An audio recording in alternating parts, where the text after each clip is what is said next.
사람들이 예수님을 찾아왔습니다. 예수님께 기대하는 바가 있기에 예수님을 찾아 나왔겠죠. 예수님은 찾아온 그들에게 너희가 날 찾아온 이유는 떡을 먹고 배불렀기 때문이다 라고 지금 말씀하십니다. 우리가 예수님을 찾아옵니다. 찾아 나왔습니다. 왜 무엇을 찾아 오셨습니까?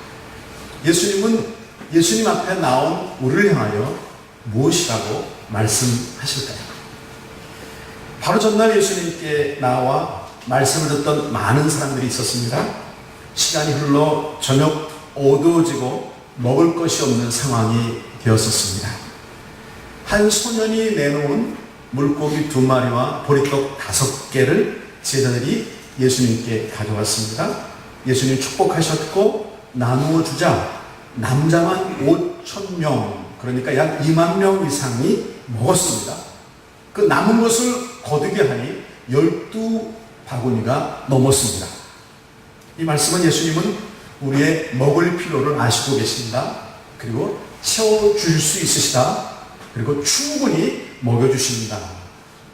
12바구니가 남을 만큼. 이 일을 경험한 사람들이 예수님이 어디로 가시는지를 눈여겨 살피다가 어디에 가신 것을 보고 다음날 배를 타고 바다를 건너서 예수님을 찾아온 장면입니다. 예수님께 대한 나의 기대. 왜 찾아왔을까요? 왜 찾고 계십니까? 사람들은 예수님으로부터 무언가를 얻고자 했죠. 아마 정치적으로는 로마 정권의 지배로부터의 벗어남, 개인적으로는 그 후에 예수님이 자리를 잡으시면 얻을 수 있는 어떤 권력들, 병든 자라면 남을 입는 것이겠죠. 하지만 모두들의 공통적인 바람이 있습니다. 그것은 먹고 사는 문제, 양식의 해결의 문제죠. 그때나 오늘이나 사람들이 예수님을 찾아 나오는데 그 이유는 무엇입니까? 예수님께서 나오는 어떤 능력들 때문이겠죠. 병자를 고치시고 소경의 눈을 뜨고 앉은 데가 일어나고 죽은 자가 무덤에서 나옵니다. 어느 사람은 그것을 보았습니다. 어느 사람은 그렇더라고 듣기만 했습니다. 어느 사람은 직접 체험했기 때문에 예수님께 나옵니다. 또 예수님의 말씀 속에 담긴 진리에 대한 영적 목마름에 대한 해소를 알기에 나올 수도 있습니다. 어떻게 나오셨습니까? 어떻게 나아가고 있습니까? 크게 벗어나지 않죠. 영적으로 진리의 말씀을 알아가는 은혜와 기쁨이 참 큽니다. 그러시죠? 그러세요? 그러셔야 합니다. 먹는 것만 지금 아주 어려운 설교예요. 굉장히 어려운 설교예요. 네. 기도, 묵상, 예배함으로 위로부터 주어지는 영적 충만함이 있고 그것을 기대할 수 있습니다. 또 먹고 입고 신고 하는 잠자리, 일자리에 대한 안정과 보호도 기대할 수 있습니다. 예, 맞아요. 영적, 육적 필요들. 우리 예수님은 그 2가지를 다 채워줄 수 있는 분이십니다. 채워주시고 계십니다. 육신을 입고 계셨고 우리의 모든 필요를 너무도 잘 알고 계십니다. 이것들이 우리가 또 그들이 세상 사람들이 예수를 찾는 이유라면 그 기대 때문에 예수님께로 나온다면 반대로 우리 예수님은 우리에게 무엇을 기대하시고 계실까요? 나는 많은 경우에 예수님을 그저 나의 필요를 채워주시는 분으로만 생각하죠. 그저 배고프면 울면 되는 아기 같은 몸으로. 성숙한 자녀는요, 그 아비의 필요를 생각합니다. 아비가 왜 그것을 자신에게 요구하는지를 고민합니다. 그리고 그 아비의 바람과 그 바람의 이유를 알고 따를 수 있는 자가, 따르고 있는 자가 성숙한 자인 것입니다. 여러분, 예수님께 무엇을 기대하시고 계십니까? 자, 둘째, 그렇다면 나에 대한 예수님의 기대는 무엇인지 좀 보겠습니다. 요한복음 6장 26절을 함께 읽겠습니다. 시작. 예수께서 대답하여 이르시되 내가 진실로 진실로 너에게 이르노니 너희가 나를 찾는 것은 표적을 본 까닭이 아니요 떡을 먹고 배부른 까닭이더라. 바다를 건너서까지 찾아온 그들을 향해 이렇게 말씀하시는 계세요. 너희가 표적을 보았기 때문에 온 것이 아니라 떡 먹고 배부른 이유 때문에 나에게 온 것이다. 표적 때문이 아니다. 이렇게 말씀하시는 표적은 무엇입니까? 표적이란 어떤 주된 목표를 알게 하는 수단, 증거, 예고를 말하는 것이죠. 어제 예수님이 광야에서 어떤 표적을 보여주셨습니까? 물고기 2마리와 보리떡 5개로 배불리 먹고도 남는 기적. 자, 이제 이것을 행하신 이유가 무엇이냐? 무엇이라고 생각하세요? 내 안에 있으면, 나를 온전히 믿으면 먹는 양식, 먹고 입고 씻는 것, 세상의 모든 물질적 필요들은 너희에게 문제가 아니다 라는 것이죠. 내가 너희에게 원하는 것은 먹거리를 구함이 아니라 또 다른 차원의 어떤 것, 그것이기에 나는 그것을 기대한다. 그것을 알게 하고 싶으셔서 어제 그 기적을 베푸신 거라는 거예요. 27절 함께 또 보겠습니다. 시작. 썩을 양식을 위하여 일하지 말고 영생하도록 있는 양식을 위하여 하라. 이 양식은 인자가 너에게 주리니 인자는 아버지 하나님께서 인치신 자니라. 썩을 양식을 위하여 살지 말아라. 영생하게 한 것을 위하여 살아라. 양식에 관심을 갖고 찾아온 그들이기 때문에 양식으로 설명해 주시고 계시죠. 너희가 구하고 있는 것은 썩어질 것들이다. 가치가 없는 것들이다. 먹고 또 먹어야 하는, 그리고 언젠가는 썩어 먼지가 될 것이다. 먹는 것이 중요하지 않다는 말이 아닙니다. 차원을 좀 스텝업 하자라고 하시는 것입니다. 그러자 그들이 예수님께 조상들이 광야에서 먹은 만나가 있었습니다 라고 되묻습니다. 애굽을 떠나 가나안으로 가는 광야에서 그들이 애굽에서 가지고 나온 양식이 떨어지자 그 다음날부터 하나님께서 그들에게 보내주신 하늘의 양식, 그것은 가나안에 들어가는 그 순간까지 40년 동안 매일 동일하게 그들에게 주셨던 은혜였습니다. 먹거리, 만나라고 하는 뜻은 이것이 무엇인가 라는 뜻이에요. 이것이 무엇인가? 신기하고 놀라워서 붙여진 이름이죠. 만나. 우리 지금 만나? 당장 만나? 그 만나 아니에요? 만나니 그 만나 아니에요? 아침에 일어나 바깥으로 나와보면은 땅에 하얗게 쌓여있는 눈같이 쌓인 떡을 구울 가루들. 만나는 해 뜨기 전에 일찌감치 나와 그날 거두어야만 했습니다. 딱 가족 수만큼만 거두어야 했습니다. 안식일에는 내리지 않기 때문에 전날 2배를 거두어야 했습니다.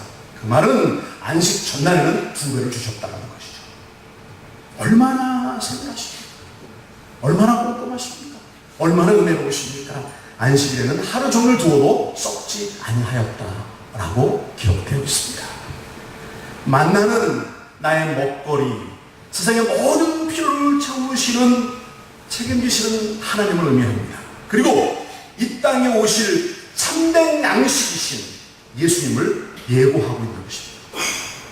무엇을 먹을지, 무엇을 입을지, 무엇을 신을지 염려하지 마라. 그날 염려는 그날로 족하다. 하루하루 매일매일 하나님의 사랑하는 자녀들을 책임져 주시는 은혜, 그 은혜가 예수님 그 안에 있는 자들. 믿으십니까? 그렇게 살아가시고 계십니까? 어제 저녁에 광야에서 너희도 배불리 먹었지. 그리고 남을 만큼 충분히 또 있는 것들을 너희 눈으로 확인했지. 썩을 양식, 결국에는 흙으로 돌아갈 그것들, 그것은 너희가 진정으로 붙들어야 될 큰 가치에 대해서 아주 낮은 것들이야, 이미 주어진 것들이야를 말씀하시고 싶으신 것입니다. 더 큰 가치는 영생하게 하는 양식이다라고 말씀하십니다. 그것을 위해 살아가는 삶이다라고 말씀하십니다. 썩을 양식, 한계가 있는 것과 영생하게 하는 양식, 무한한 영원한 가치를 비교하십니다. 나는 먹거리뿐만이 아니라 영원한 생명에 관한 것도 소유하고 있다. 이것은 하나님 나에게 부여하신, 아버지가 인치신, 그래서 나만이 줄 수 있는 것이다 라고 말씀하십니다. 어디에도 제일은 없습니다. 어디에도 구원은 없습니다. 오직 예수, 만나 생명이신 그분. 우리가 붙들려는 세상에 있는 것들, 그것들은 더 큰 가치를 알고 그 가치를 쫓아갈 때 당연히 채워지는 것이다 하고 말씀하시고 계십니다. 그렇게 믿으십니까? 그런데 이 선에서 항상 서성이고 있는 저와 여러분의 모습이 아니었죠. 좀 발을 좀 완전히 빼고 그렇게 나가면 좋은데 그 선에서 계속 갈등하는, 이 말씀을 듣고 조금 이해가 가는지 그들이 예수님께 이렇게 묻습니다. 자, 28절입니다. 함께 읽죠. 떴나요? 네. 자, 시작. 그들이 묻되 우리가 어떻게 하여야 하나님의 일을 하오리까? 이제 그렇다면 설명을 알아들었어요. 예, 그 표적이 그것 때문에 그렇게 주신 것이구나. 그러면 그들이 이제 관심을 가지고 좀 더 같이 하나님의 일, 당신이 말하는 것은 무엇입니까?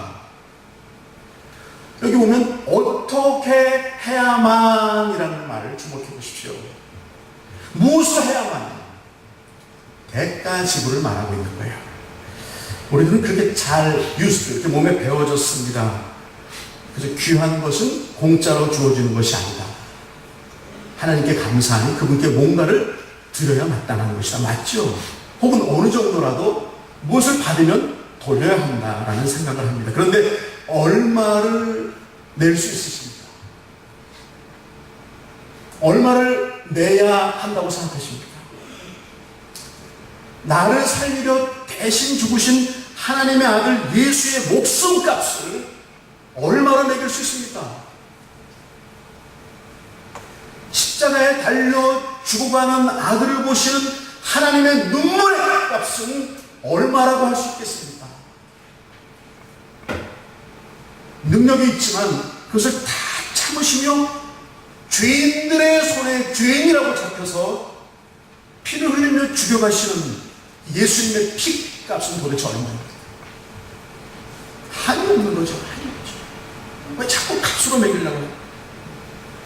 한이 없는 사랑이, 한이 없는 은혜가 이미 다 나의 것이 돼요.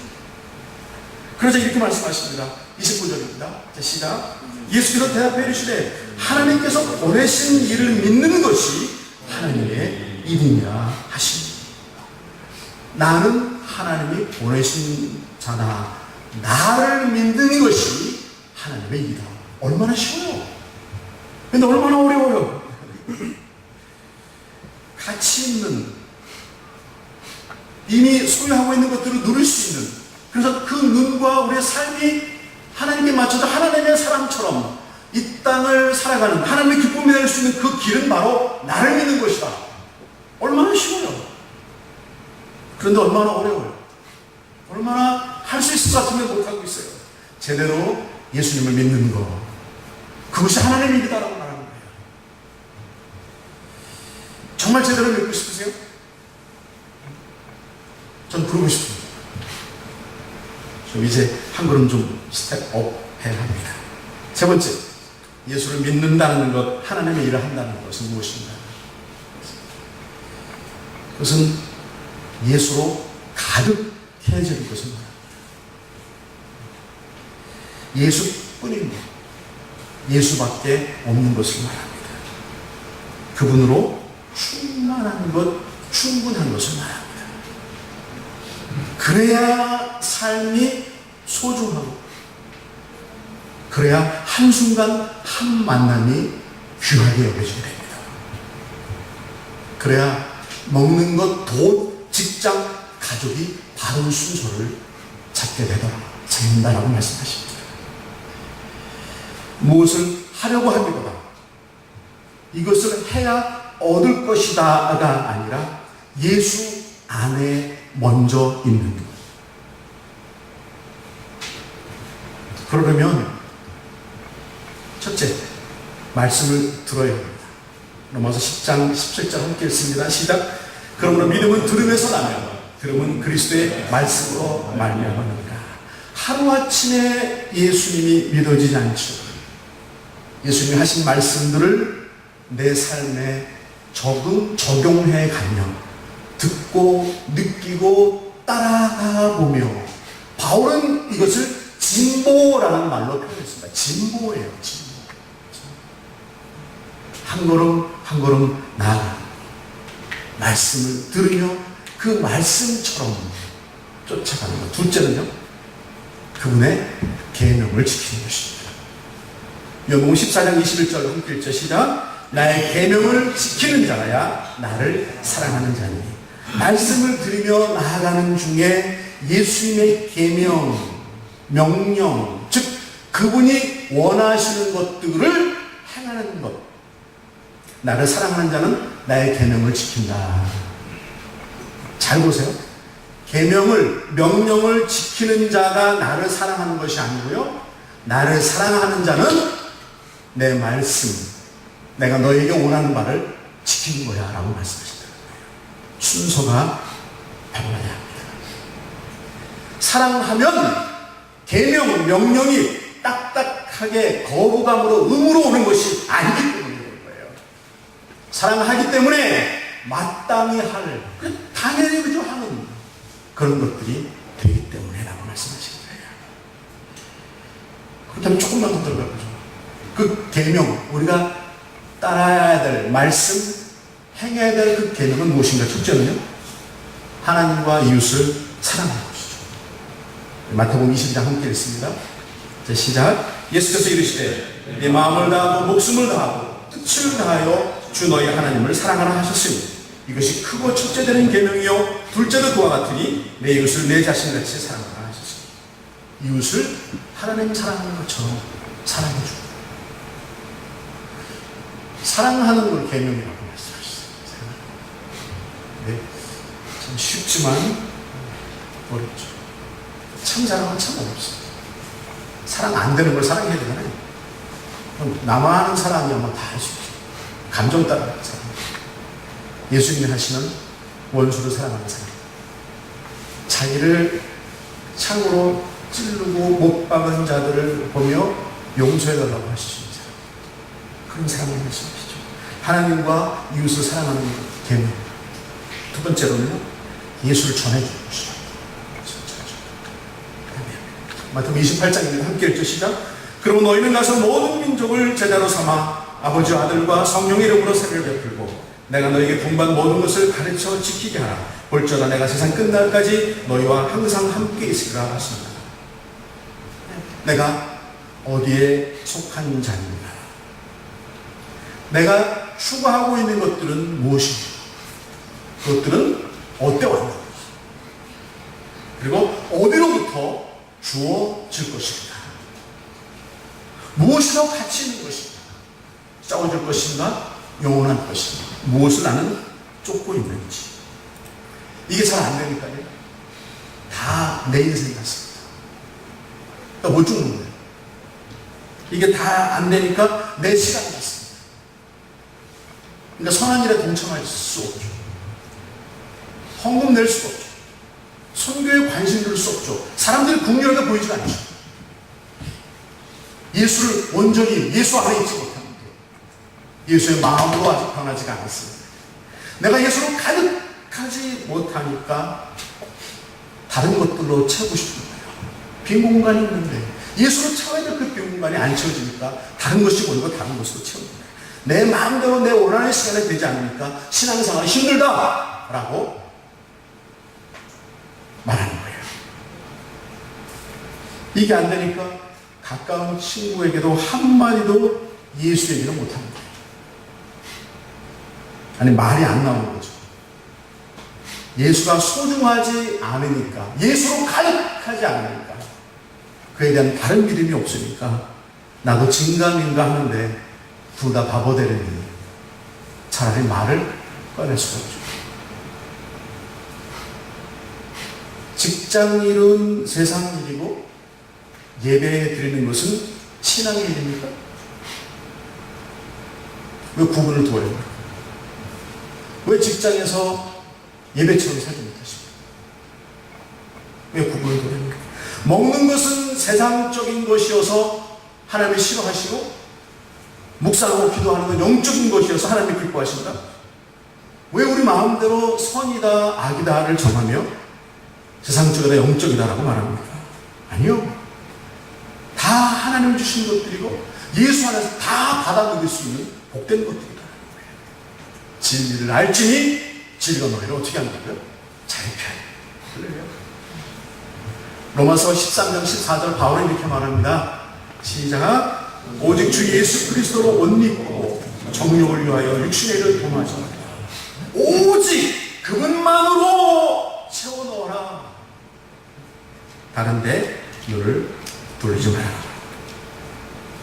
오늘 제가 말씀 제목을 한 단계 더 오르자라고 정했습니다. 머무르지 말고 나의 추구함이 나의 가치가 당연히 주시라고 주어진 것들에 자꾸만 마음 쓰고 그걸 뭐 더 잘하려고 하지 말고요. 조금 더 한 단계 성숙함으로 나아가야 한다.